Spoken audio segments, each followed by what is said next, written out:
एपोकलिप्टो world cinema की एक बहुत ही बेहतरीन मूवी जिसमें हमें अमेरिका की मॉडर्न सिविलाइजेशन से पहले की कहानी को दिखाया गया है। दरअसल अमेरिका में पहले माया सभ्यता थी और ये छोटे छोटे कबीले थे जो आपस में लड़ते रहते थे, और उसके बाद यहाँ पर यूरोपियन इन्वेडर्स आए जिन्होंने इनको पूरी तरह से अपने कब्जे में ले लिया, और ये कहानी उसी माया सभ्यता को रिप्रेजेंट करती है।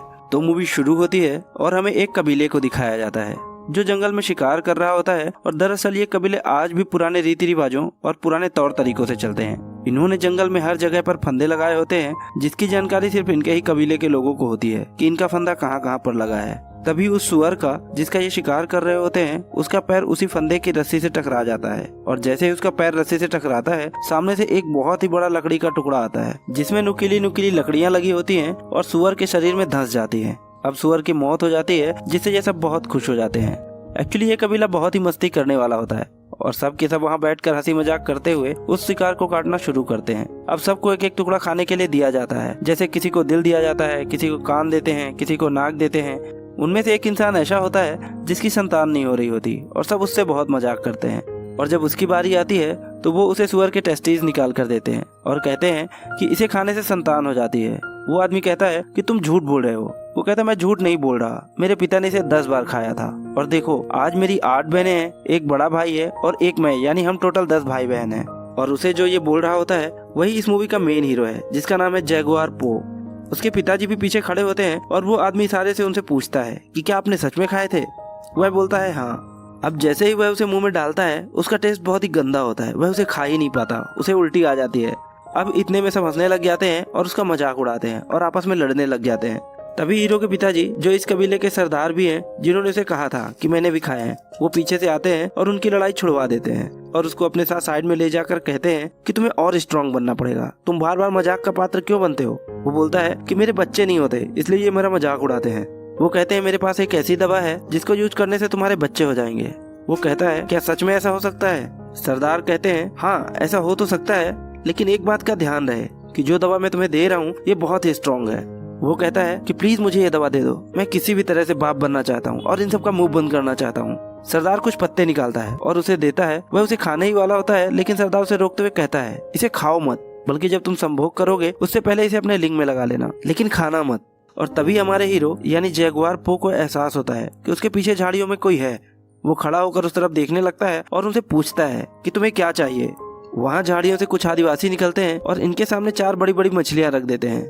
वह कहते हैं कि हम यहाँ से गुजरना चाहते हैं, बदले में ये भी अपने शिकार का एक टुकड़ा जो इन्होंने अभी अभी किया होता है उन्हें देते हुए यहाँ से गुजरने की परमिशन दे देते हैं। और अगले ही पल झाड़ियों के पीछे से बहुत सारे आदिवासी निकलते हैं और ये सब के सब वहाँ से जाने लगते हैं। जैगुआर पो देखता है कि इनमें से बहुत सारे लोग घायल होते हैं। वह इनसे पूछता है कि हुआ क्या था।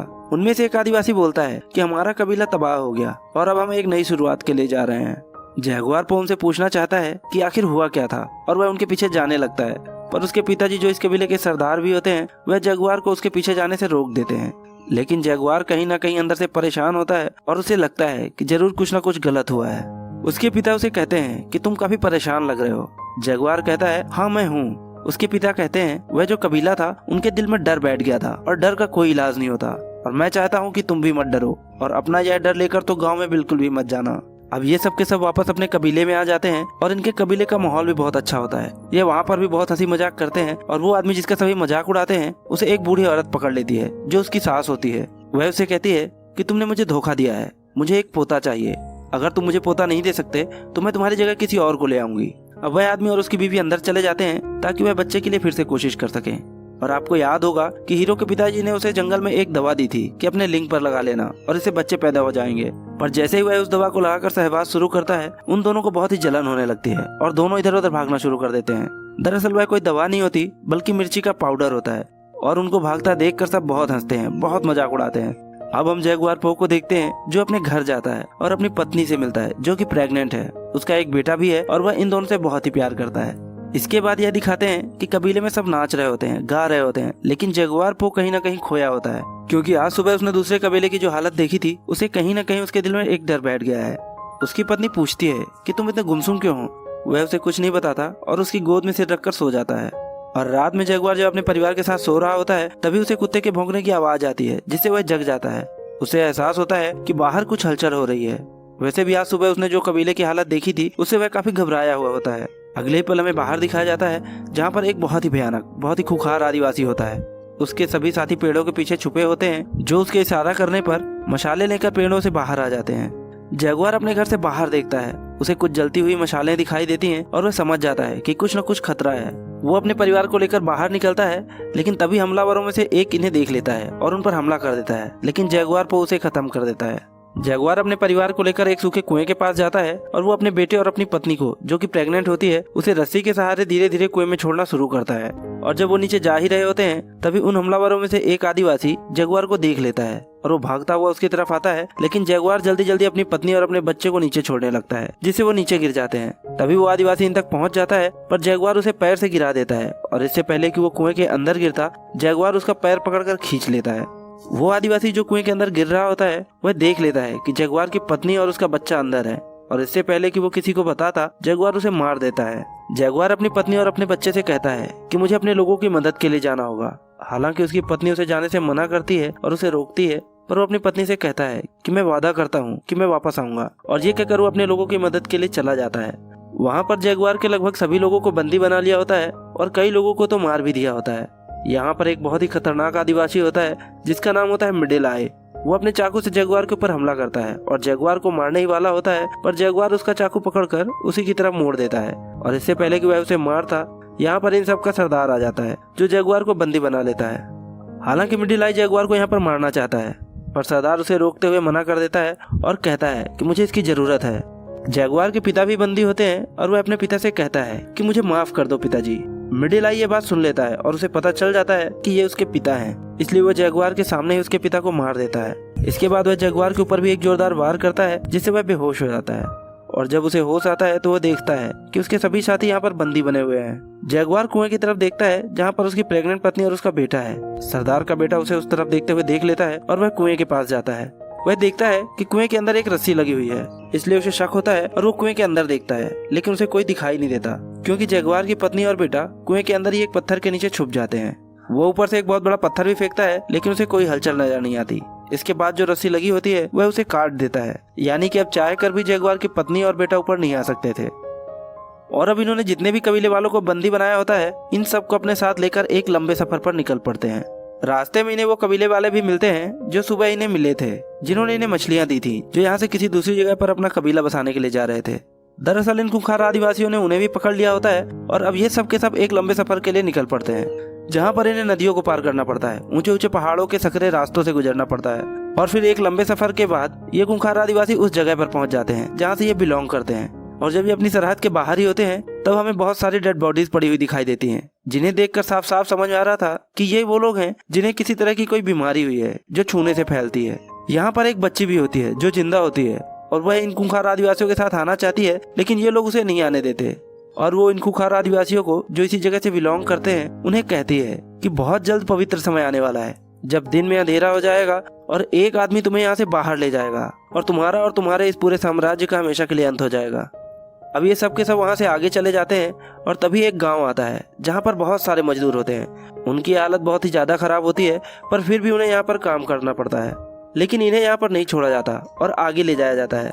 अब कबीले का सरदार, जो इन सबको यहाँ बंदी बनाकर लाया है, उसके पास एक आदमी आता है। वो पूछता है कि कितने आदमी हैं। वो कहता है कि मेरा बेटा बताएगा, लेकिन इस बार पैसे अच्छे चाहिए। यानी कि ये लोग इन्हें यहाँ पर पकड़कर इसलिए लाए हैं ताकि इन्हें बेच सकें।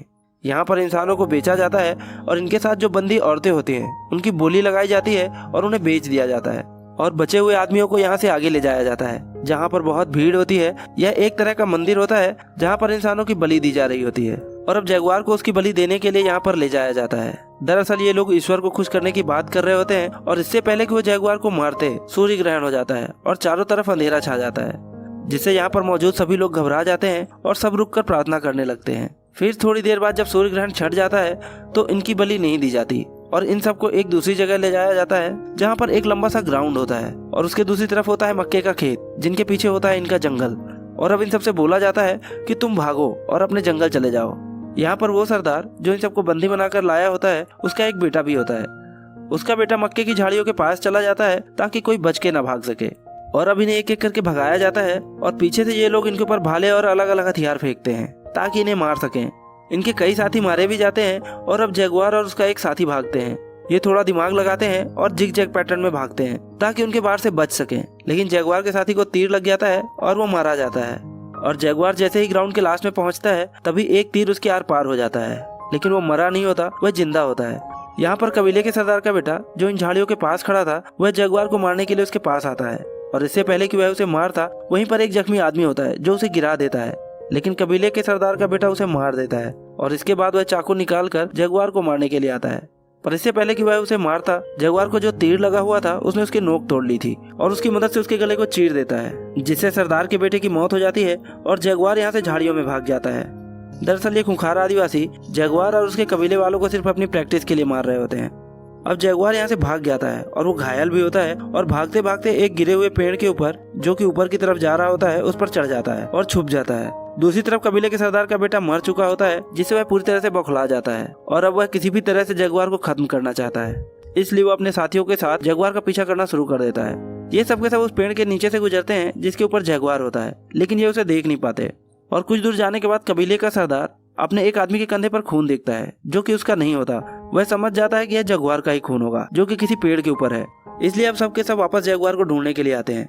वहीं जिस पेड़ पर जगुआर होता है वो देखता है कि वहाँ पर एक जगुआर यानी जानवर का बच्चा होता है, और तभी उसकी माँ भी वहाँ पर आ जाती है और जगुआर पर हमला कर देती है।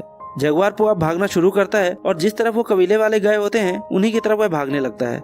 जगुआर अपनी पूरी तेजी से भाग रहा होता है और उसके पीछे खूंखार जानवर होता है, लेकिन इससे पहले कि वो जानवर जगुआर पो को पकड़ता, उसके और उस जानवर के बीच में एक कबीले वाला आदमी जो कि जगुआर को मारना चाहता है वो आ जाता है और वो जानवर उसे मार देता है।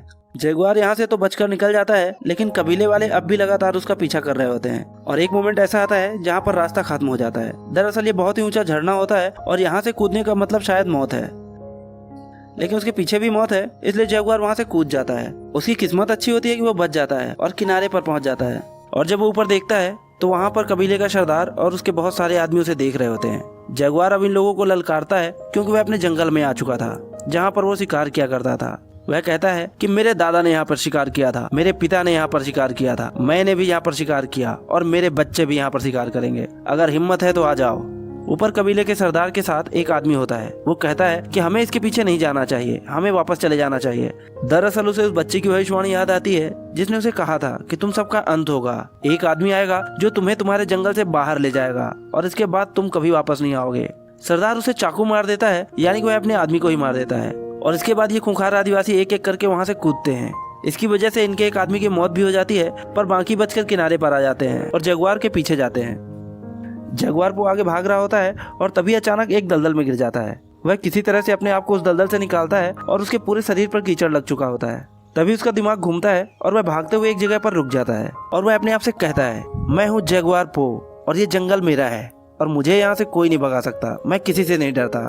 और इसके बाद वह उन आदिवासियों से डर के भागता नहीं है, बल्कि उन आदिवासियों को जो इसके पीछे आ रहे होते हैं अलग अलग तरीके इस्तेमाल कर कर एक एक करके सबको मारना शुरू करता है।